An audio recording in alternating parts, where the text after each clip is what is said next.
En México hay 32 institutos electorales que organizan las elecciones de gobernadores, diputados y presidentes municipales. Esos 32 institutos electorales cuestan 4.700 millones de pesos en promedio al año. Asimismo, hay un Instituto Federal Electoral, IFE, que organiza las elecciones federales del presidente, senadores y diputados. La semana pasada, el PAN y el PRD propusieron crear un Instituto Nacional Electoral que organizara todas las elecciones que se llevan a cabo en la República Mexicana. Muchos argumentan que tal medida podría generar un ahorro de recursos significativo. Bienvenidos a Periférico 1313 con Luis Carlos Ugalde y José Antonio Crespo. Muy buenas noches, bienvenidos a Periférico 1313. Soy Luis Carlos Ugalde y esta noche analizaremos un tema de mucha actualidad, el tema de la reforma político-electoral que están demandando el PAN y el PRD a fin de poder después negociar con el gobierno la propuesta de la reforma hacendaria y fiscal. Y hay dos argumentos que analizaremos el día de hoy respecto a esta idea de crear un Instituto Nacional Electoral.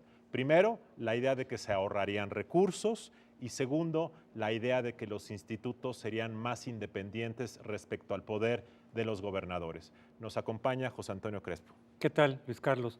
Pues mira, la cuestión de los recursos, mucha gente dice que se pueden ahorrar efectivamente muchos recursos al eliminar a los institutos estatales, y yo no tengo los datos concretos de si se podría hacer ese ahorro o no, pero en principio lo que sí es muy peculiar de México es que tenemos dos estructuras paralelas, lo cual no ocurre en ningún otro país, porque en realidad tenemos el Instituto Nacional y también institutos estatales. En otros países un mismo instituto organiza todas las elecciones, o bien los institutos estatales, como en Estados Unidos, organizan también la federal. Pero aquí tenemos una doble estructura y con esto en principio tendríamos ya nada más una sola estructura que sería nacional.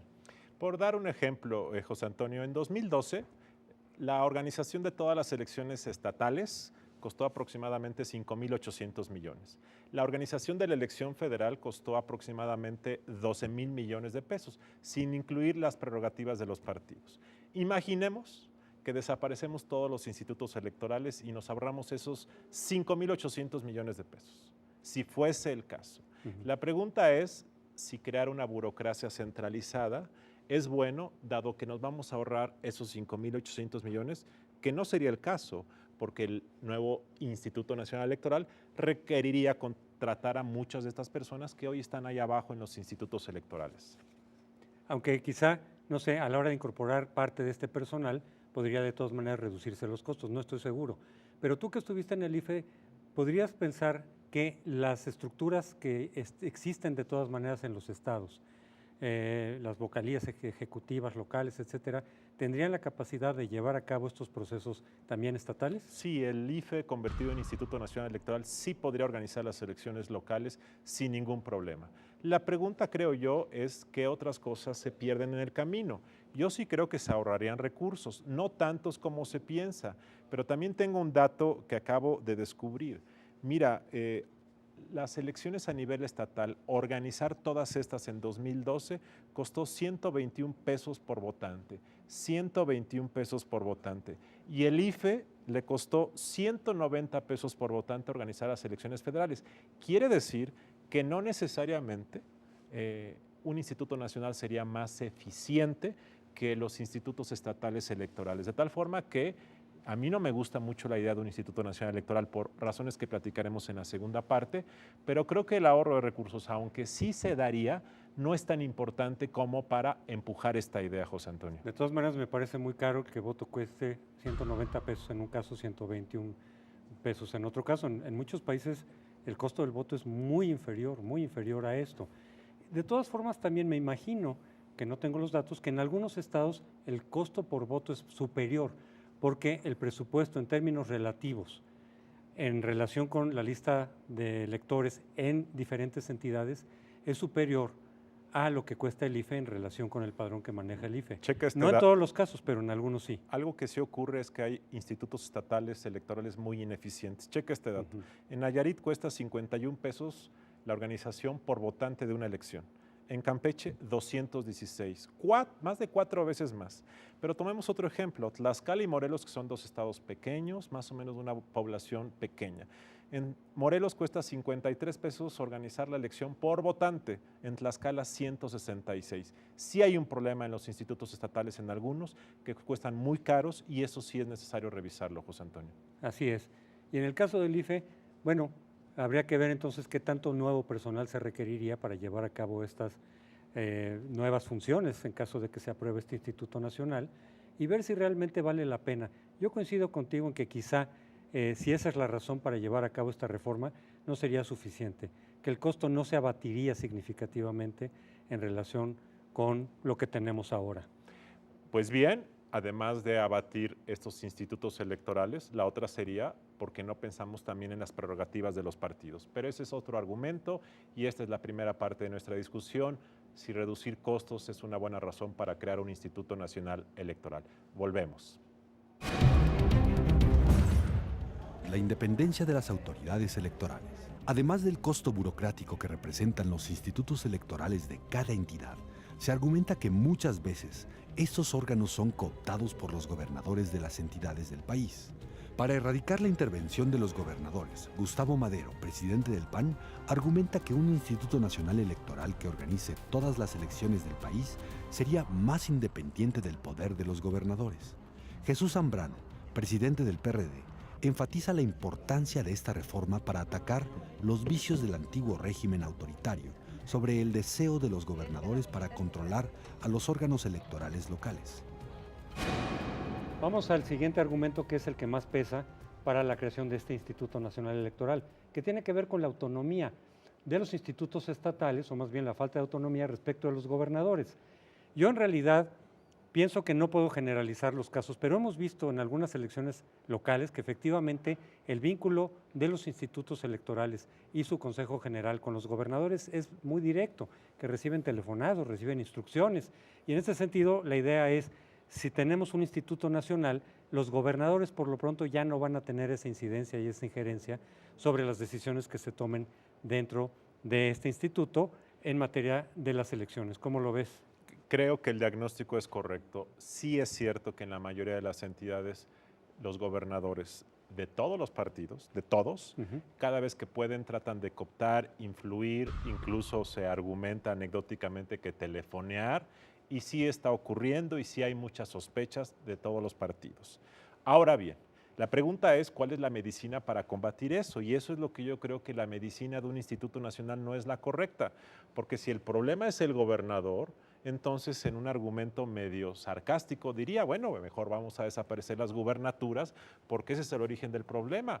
O el otro argumento medio absurdo, José Antonio, sería decir, ok, si los gobernadores cooptan a los institutos electorales, centralicemos los institutos electorales.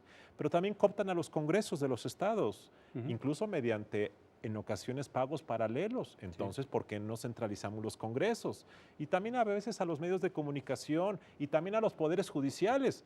Si esa es la solución o la medicina, la centralización, pues traigamos todo al Distrito Federal y así dejamos a los gobernadores solos que no puedan hacer daño alguno.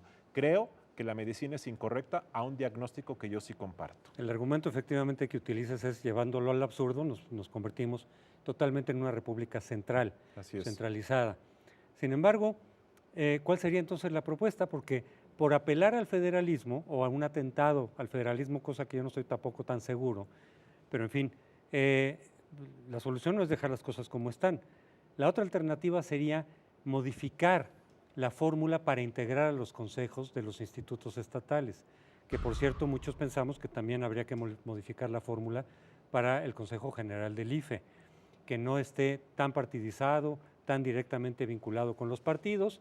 Se ha discutido mucho al respecto, pero en todo caso la otra alternativa que se propone sería cambiar la fórmula para nombrar a los consejeros, que no sean los congresos a través de los cuales los partidos dominantes pues eligen a buena parte de los consejeros. A mí me parece que esa es una buena razón, José Antonio. A mí me parece que en lugar de centralizar burocracias, se puede centralizar algunas funciones. Entonces tú dices, si en el nombramiento de los consejeros ahí empieza el problema de cooptación de algunos gobernadores, entonces centralicemos la designación. Es decir, que un congreso local de Tamaulipas, por ejemplo, proponga la lista de 20 finalistas para consejeros electorales de ahí y que sea el Senado de la República en el Distrito Federal quien haga la decisión final.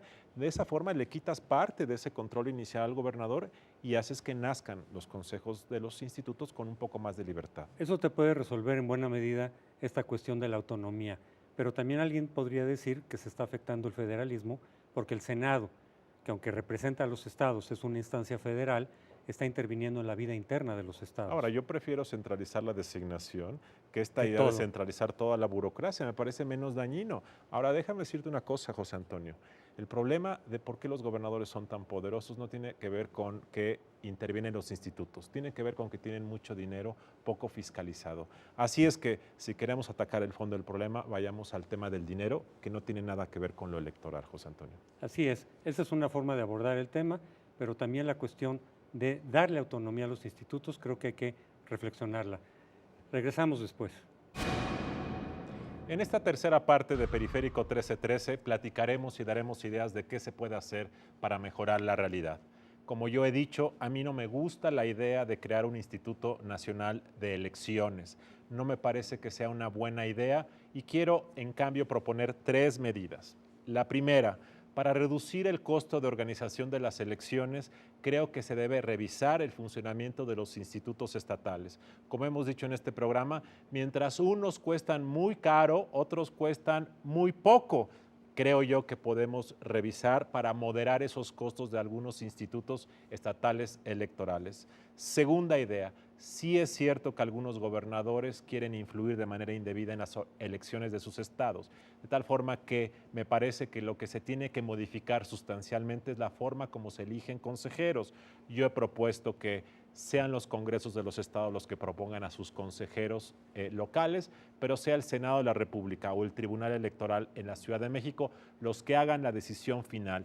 De esa forma se bloquea la intervención de algunos gobernadores. Pero lo más importante, creo yo, es que a la larga lo que México necesita es atacar el fondo del problema. Y si el fondo del problema son el uso y abuso del poder que hacen algunos gobernadores, veamos cómo el dinero del que disponen en ocasiones sin controles es la fuente real. En suma, me parece que un Instituto Nacional de Elecciones es como matar una bomba, usar una bomba para matar un alacrán. Con una bomba puede uno matar a un alacrán, pero destruiría uno todo el entramado que hay alrededor. Es mejor, por lo tanto, usar bisturí y veneno en lugar de una bomba que causa mucho daño. Yo lo que propondría sería lo siguiente. A mí me parece que un punto clave de esta reforma tiene que ver con el nombramiento de los consejeros efectivamente para darles autonomía. Y yo buscaría alguna fórmula como la que tú propones, incluso quizá algunas variantes al respecto, para garantizar mayor autonomía de los institutos estatales respecto del gobernador, pero yo también me iría con el IFE. Yo creo que el IFE también requiere de una fórmula alternativa distinta para que no sean los partidos directamente los que hemos visto en muchas ocasiones, y ellos mismos lo dicen, que pueda haber ese cuotismo o ese vínculo muy directo con los consejeros electorales. El PAN propone, por cierto, un cambio de fórmula para el Consejo General, también en esta misma reforma, que tiene que ver con el hecho de que algunas instituciones distintas del Congreso sean los que hagan la primera parte del proceso de reclutamiento, de revisión, y propongan alternativas al Congreso, y la decisión última estaría en el Congreso, en la Cámara de Diputados, pero ya, digamos, de una lista de gente que pudiera cumplir perfectamente los recursos. Habría que hacer algo por el estilo también, en todo caso, para los institutos estatales. Pues muy bien, esta ha sido la discusión. Los invitamos a seguirnos en las cuentas personales de Twitter y del programa Periférico 1313, José Antonio. Buenas noches.